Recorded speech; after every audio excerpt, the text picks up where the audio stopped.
Hello, I'm Frank Romeo. Welcome to Quarantine with Frank. I decided to use the Quarantine with Frank as a play off Walk with Frank.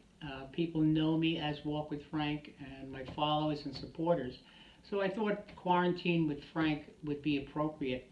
What I'd like to do here over the next 30 or 40 days, depending on the length of our quarantine, is to keep you updated. I'm setting up a podcast, and I'd like to keep all my followers informed, a place where we can touch base, a place where we could share stories about what's going on in our country. After the walk, I continued my work and began to advocate more for education and PTSD. That obviously has come to a halt. All education is stopped. As you all know, the whole country is stopped. So I'm picking up where I left off with my podcast and with reaching out to my followers and my supporters and really the basic anybody in the public to keep them informed on where we stand, where we're going with the project, where we're going with life in general. We're all in this together, and so I thought I'd touch base. What I'd like to do is begin by explaining the concept behind most of my work.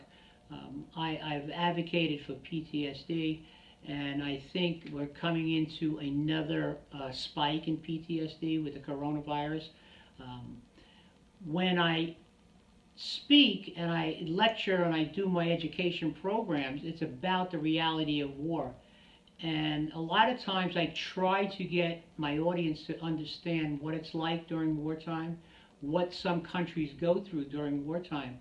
And I think now with this national crisis, really world crisis, people here in America, the American citizen is now kind of getting an idea the concept of war, what war is like. Of course, we're not on the battlefield. Our new battlefield is Main Street, USA. Our new heroes are not soldiers anymore; they're doctors and nurses, and for that matter, any unsung heroes, the people who deliver the food, the truck drivers. So, what I'd like to do is to have people call in, to people share, and to get a concept going on really what it's like to be at war and share that with the American people.